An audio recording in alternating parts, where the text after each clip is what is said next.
네, 픽 인터뷰입니다. 알파고 신하 씨 선생님, 그러니까 이름이 C로 끝나서 저는 잘 모르는 분들은 알파고 신하 씨 이렇게 설명하자면 제 성씨가 알파고고 이름이 신하 씨인데 내 학교 시절 때는 제가 한국에서 공부를 했거든요. 한국 사람들 너무 많이 헷갈리니까 어디가 이 이름이냐. 그래서 그럼 저를 성으로 부르세요. 알파고. 네. 그래서 알파고 씨라고 언론에서도 많이 하고 그러는 거고 기고도 맞습니다. 그렇게 하시고. 네. 하여튼 뵈서 반갑습니다. 반갑습니다. 원래 튀르키예에서 오신 거죠? 저 2004년에는 한국 나이에 17살에 이제 원래 대전에 있는 카이스트에서 공대를 다니려고 왔는데 뭐 일정에 좀 약간 생각이 바뀌어가지고 바로 옆에 있는 충남대학교에서 정치외교학과를 졸업해서 다음에 튀르키예에 있는 큰 민영 통신사의 한국 특파원으로 활동했다가 이제 튀르키예에서 사건들이 터져가지고 뭐 어느 나라 알파고로 변신했어요. 변신이란 건 어떤 의미인가요? 이제 저는 이제 외신 기자였고 한국에 있는 사건들을 이제 튀르키예에다가 보도하는 그냥 생 기자였는데 이제 와서 뭐 예능도 하고 책도 쓰고 코미디도 하고 그런 사람으로 좀 변했어요. 직업이 변했다. 그렇죠. 혹시 국적도 변하셨나요? 그렇죠. 그 변신 속에는 국적까지 있어요. 예전에는 제 심장이 튀르키예를 위해서 하다가 뛰고 있었는데 이제는 대한민국을 위해서 뛰고 있어요. 아니 뭐 튀르키예도 그래도 모국이잖아요. 갈 수가 없어요. 가면 체포해요. 지금 7년차 튀르키예 못 가는 상황이에요. 그거는 지금 에도르안 정권이 권위주의적으로 바뀌면서 그런 건가요? 그때 이제 제가 일했던 언론사가 에르도안 정권이랑 관련된 폭로들을 해가지고 언론사를 없애버렸어요. 그리고 해외에 있는 특파원들을 강제로 송환시키려고 하다가 이런 상황이 된 거예요. 그럼 알파고 씨는 대한민국의 난민으로 인정받아서 지금 국적을 받으신 거예요? 아니면 그냥 귀화 절차를 통해서 대한민국 국민이 되셨어요? 저는 이미 이런 사건들 터지지 않아도 한국에 있는 현행 법으로는 귀화를 할 수가 있는 자격이 주어져 있었어요. 왜냐하면 제가 한국에서 거주했던 그 기간이라든가 한국어 실력이라든가 아니면 수익이 있다는 그 부분이라든가 등등등. 그래서 이미 뭐 귀화를 할 수가 있었는데 안 하고 있다가 근데 빨리 귀화를 해야 되니까 그 과정이 좀 약간 길거든요. 그래서 결혼을 통해서 제가 이미 결혼한 지 그때는 4년 차였는데 바로 비자를 외신 기자 비자에서 결혼 비자로 바꿔버리고 다음에 바로 귀화 신청을 했어요. 대한민국 여성과 결혼을 하셨던 거군요. 대학원에 다닐 때 우리 반 친구랑 결혼했습니다. 알겠습니다.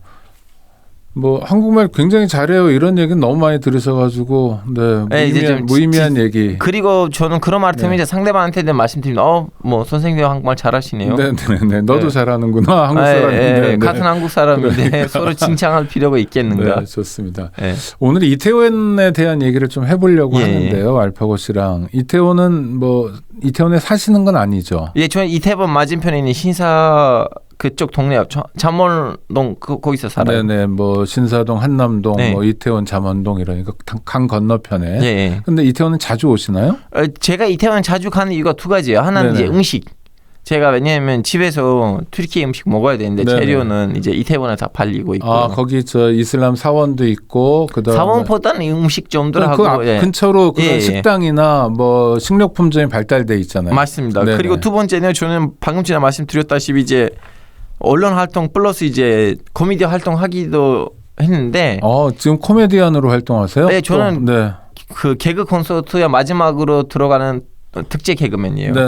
하여튼 그래서 저는 그 이태원 사건 터지기 전에는 매주 목요일 꾸준히 이태원에서 그 압사 잠사가 있었던 한 걸어서 1분도 안 되는 거리에 있는 한 라운지 밑에 있는 공연장에서 매주 목요일 날 제가 공연하고 있었거든요. 해밀턴 호텔에서 1분도 안 되는 곳에서 매주 방문했던. 그러면 그 참사 현장은 굉장히 잘하는 곳이네요. 잘 알고 있고요. 더군다나 저는 원래 제가 공연을 했던 그 공연장의 주인이 알파고 씨 그날 할로윈인데 우리 여기서 행사를 할 건데 당신 그때 오면 좋겠다고 저는 원래 가기로 돼 있었다가 부산에서 갑자기 연락이 왔어요. 알파고 씨 여기서 잠전 영사들이랑 관련된 행사를 할 건데 연설자로 오실 수 있는가. 그러면 저는 뭐 토요일 날 행사를 마무리하고 다음 날 이제 부산을 가야겠다고 했는데 집사람이 하룬이 엄마가 알파고 우리 하룬이한테 잠전 영사들 좀 보여주자. 그러면 다 같이 부산 여행 가면 안 되냐 해서 제가 토요일 일정을 취소하고 갔어요. 만약에 취소하지 않았다면 공연은 몇 시부터 몇 시까지 하는 거였어요? 딱 그 시간대예요. 9시에 시작해요. 9시에. 예. 아이고, 하여튼 많이 놀라셨을 텐데. 제 친구들 중에서 다친 사람들이 있고 제 그래요? 친구들의 친구들 중에서 돌아가신 분들이 있어요. 한국 친구 중에? 네. 네. 그리고 거기서 일하는 개밥 가게들의 사장님들이랑 제가 친하거든요. 네. 그 사장님들이 이제 그때 그 사건이 터지니까 이제 인력이 부족하잖아요. 다 일부가 일이든 나발이든 다 그만두고 거기 가서 안정 요원들이랑 같이 좀 약간 도와주고. 네네. 심폐소생도 하시고 그러셨죠? 네. 예. 그리고 또 좀 약간 또 끔찍한 좀 약간 이제 네네. 시체들이 있는데 뭐 네. 이런 것들을 좀 약간 트라우마가 생겼어요. 지금 그 네, 친구들도. 이태원 참사 어떻게 보셨어요? 예, 솔직히 말하자면 저는 그 몇 주 전에는 이태원에서 이미 세계천 지구촌 축제. 지구촌 축제가 있어 그때도 제가 갔을 때는 네네. 너무 걱정을 해서 여기서 자칫 잘못하면 그 사고가 압사가 일어날 수도 있을 텐데 다행히도 경찰들이 많이 배치되어 있네. 그때는 도로를 통제했잖아요. 그렇죠, 사람들이 그렇죠. 도로에 다니게 했고. 예, 네. 통제도 했었고요. 그리고 어느 정도 정리가 돼 있었는데 그럼에도 불구하고 그때도 사고가 일어날 수가 있었어요. 네네. 근데 이번에는 제가 가보진 않았는데 제가 이제 친구들한테 들었던 말로는 통제는 잘 되진 않았고 왜냐하면 공식적인 행사가 아니잖아요. 그러다 보니까 뭐 그래서 그런지 모르겠지만 통제가 안 됐고 그리고 경찰에 비교적으로 덜이 있었대요. 네. 그래서 뭐 처음에는 저는 뭐 사고라고 생각을 했는데 이제 최근에 와서 이제 관련된 방송들을 보다 보니까 이건 어느 정도 관련된 이제 뭐라고 해야 되나 공무원들이라고 해야 되는지 모르겠지만 관계자들의 어느 정도 좀 가실이 있는 거 아닌가라는 네. 생각이 들어요. 네. 외신 기자 출신이시니까 네. 저 대한민국의 참사, 네. 이태원에서의 참사를 해외 언론도 엄청 많이 썼죠. 너무 많이 썼어요. 왜냐하면 너무 많이, 네. 보통 이 정도의 사건이 중동에서 일어나거든요. 메카 같은 데서 가끔 메카에서 끔찍한 일이 일어나거나 있었죠. 아니면 네. 이란에서 시아파들에도 송지가 따로 있고 네. 그리고 인도에서 이 인도 사람들이 힌두교 이제 명절들이 있는데 그 명절들의 일부가 그 한국에 있는 동양처럼 12년에 한 번씩 열리는 그런 명절들도 네네. 있어요. 특히 그 12년에 한 번씩 열리는 그 명절 때는 엄청난 사람이 죽거든요. 근데 이제 아시다시피 이 나라들의 이제 GDP 수준 아니면 교육 수준을 보시면 좀 선진국으로 지목되지 그 선진국이 아니기 때문에 네네. 뭐 그냥 한번 떴다가 없어지는 기사들인데 근데 한국이 지금 선진국으로 이제 교육 수준이 엄청 높은 나라로 세계적으로 인식이 있기 때문에 사람들이 이렇게 많이 관심을 갖게 되는 이유가 뭐냐면 어떻게 이런 일이 한국이라는 나라에서 있을 수가 있겠는가. 한국 같은 부자 나라가 부자뿐만 아니고 교육 수준이 엄청 높은 나라. 해외에 알려진 건 그렇습니다. 예. 실제로 그렇죠. 대학 진학률이 전 세계에서 가장 높은 나라가 한국이죠. 예. 네. 그래서 사람들이 이해가 못하니까 도대체 무슨 일이 있길래 여기서 이런 문제가 터진지를 세계인들이 궁금하고 있어요. 가장 궁금한 포인트는 한국 같은 나라에서 어떻게 이런 일이 벌어지냐. 예. 그래서 언론들은 뭐 다양하게 소개할 텐데 예. 주로 하는 얘기들이 어떻습니까? 제일 많이 이제 언급되는 거 뭐냐면 네. 그동안 이제 젊은이들이 너무 많이 억압됐어요. 코로나 때문에. 네네. 원래 젊은이들이 이제 특히 할로윈 때 놀고 싶은데 그동안 놀지 못했다.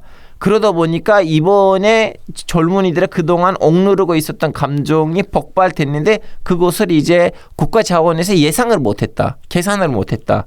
그 계산의 오산의 문제다. 뭐 이런 식으로 지목돼 있어요. 네. 아니 그래도 뭐 이태원에 자주 왔다 갔다 하셨으니까 네. 사실 할로윈 때면 굉장히 사람들 많이 오고 네. 그 매년 늘어났잖아요. 네. 그렇죠? 네. 그러니까 충분히 예견됐던 일 아닌가 이런 대목도 짚고 있습니까? 그러니까 정부가 잘못한 거다. 왜 관리를 못했냐 뭐 이런 얘기도 많이 나오나요?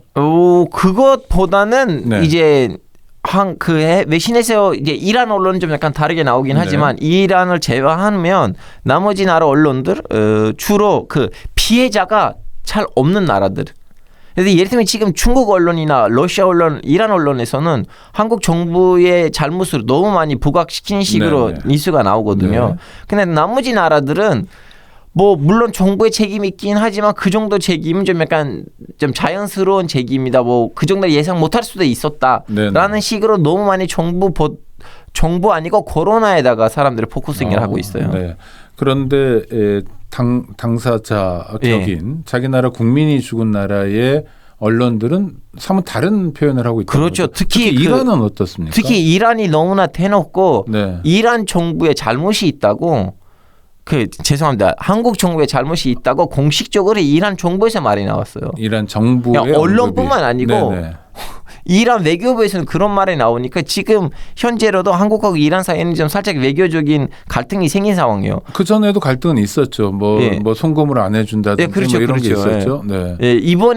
이번 외교적인 갈등에 대한 이제 자본이 다르긴 한데 외교적인 문제까지 좀 약간 된 상황이니까 어떻게 될 건지 저도 궁금하고 있어요. 그런데 만약 거꾸로 생각해 보면 이란에서 대한민국 국민들이 뭐 5명 뭐 이렇게 희생되면 대한민국 정부도 굉장히 유감을 표명하면서 뭐 똑바로 해라 어떻게 된 건 니들 잘못 아니냐라고 얘기할 것 같은데요. 어떻게 보세요? 그래야 자기 나라 국민들에 대한 일종의 정부의 태도 아닙니까? 솔직히 말하자면 한국 정부도 다른 나라에서 이런 일이 발생을 했을 때 그 상황에 따라 좀 약간 그 사고가 어떻게 일어났는지 그리고 그 사고가 일어나고 난 다음에 정부는 어떤 포지션을 취한지를 보고 대응을 하거든요. 그래서 이번에 제 보기에는 이란 정부도 그 외교부도 이미 한국 언론에서 나오는 기사들하고 지금 현재 한국에 있는 이 모습이 실질적으로 왜냐하면 한국에서 이란 특파원이 있어요. 프레스 TV는 한국에 나와 있거든요. 이거 다 반영이 되니까 이란 입장에서는 이거는 진짜 좀 약간 강하게 좀 말을 해야 되는 거 아닌가의 그런 상황. 그리고 지금 이란에서 시위가 있기 때문에 정부가 우리를 지키는 모습으로 보여줘야 되거든요, 국민한테. 아, 그렇게도 활용할 수도 있고, 뭐 또 선의일 수도 있고 둘 다 존재하겠네요. 그런데 대한민국이 하여튼 지금 우리는 대한민국 안에만 사니까 또 외국을 만나는 것도 한국 입장에서는 미국, 일본, 중국 이렇게 좀 제한돼 있잖아요. 외신도 다른 지역에 대해서 거의 안 보고 튀르키예에 대해서도 사실 정말 너무 모르고 그렇죠. 그런데 좀 외부자의 시선으로 봤을 때 뭐 우리 선생님은 외부자는 아니지만 그래도 언제까지 한동안 외부자였던 분의 시선으로 볼 때 한국은 이렇게 부러워할 만한 발전한 나라 또는 본받을 만한 나라 이런 모습이 많았나요? 앞서 설명을 그렇게 해주셔서. 있죠. 왜냐하면 제가 오늘도 명지대학교에서 강의하고 왔는데요. 한국이 60년 전에는 꼴찌를 찍었다가 지금 세계적으로 이 몇 가지 기술 분야에서 최고의 이제 그 제품을 생산하는 나라이자 그리고 동시에도 치안 문제가 없는 나라예요. 이 치안이라는 문제가 쉽게 극복되는 거 아니거든요. 이거는 선진국이어도 치안 문제를 극복하지 못한 나라가 되게 많습니다. 그렇죠. 주요 범죄 발생률을 따지면 대한민국이 일본과 더불어서 전 세계에서 가장 낮죠. 그렇죠. 근데 이제 일본이 아시다시피 메이지 유신 때부터 이제 발전을 해봤던 나라고 한국이 거의 일본의 식민지였던 나라죠. 그러다가 이제 속도로 봤을 때는 한국의 이 속도를 보면 복 받았다는 거 확실해요. 복 받았다 한국 사람들이. 근데 이제 그 복 받았다고 해서 방심하면 안 되거든요. 왜냐하면 방심이라는 자체가 이제 멸망의 첫 걸음이에요. 복 받아서 이만큼 성취가 있었는데 그것 때문에 방심하면 안 된다. 그렇죠. 방심이 멸망의 첫 걸음이다. 아주 중요한 경고. 이번엔 대한민국 국민으로서 해주시는 거네요. 그렇죠. 우리가 방심하면 안 된다. 그래서 해외에서도 더 놀랐고 이태원 참사에 대해서. 그렇죠. 저한테도 이제 개인적으로 연락을 하셨던 분들 가족들 다 전화하고 그러는데 특히 제 엄마 아빠가 한국에 왔다 가서 몇 번이나. 근데 엄마 아빠가 하는 말이 뭐냐면 아들의 이 사건이 튀르키예에서 일어나면 나는 이해를 하겠는데 내가 한국 사람들 만났어. 한국 사람들의 공원에 가서 거기서 놀았고 피크닉도 하고 한국 사람들이 많이 모이는 그 백화점들 그런 데를 갔는데 이렇게 질서를 잘 지키는 나라에서 이런 일이 어떻게 생기지 나 이해가 안 된다. 다들 궁금해요. 이 사건이 왜 터진지. 또 이런 것도 있습니까? 이를테면 뭐 음식점 같은데 핸드폰을 놓고 가도 30분 후에 가면 찾을 수 있는 나라가 한국밖에 없다. 이런 것도 맞습니까? 30분 안에 찾을 수 있는 거 아니까 아예 움직이진 않아요. 핸드폰 그대로 거기 있어요. 아무도 안 건데. 이게 한국만의 특성이에요? 그렇죠. 그거는 한국하고 일본처럼 몇 개밖에 나라가 없어요. 지구상에. 그런 치안 문제에서 확실하게 성취가 있는데 이번에 다 무너지다시피 한 거네요. 저 보기는 무너진다는 말까지는 너무나 좀 약간 실수 하나 있다고 해서 너무 많이 때려 죽이면 안 되고 근데 그 실수도 그냥 실수야 라고 하고 넘어가면도 안 되고 그 실수에 기원하고 분석을 해야 된다고 생각해요. 네, 우리 알파고 씨가 말씀하신 방심하지 않아야 된다는 단어가 네. 아마 열쇠 말인 것 같고요. 네. 오늘 함께해 주셔서 고맙습니다. 네, 감사합니다. 네, 감사합니다.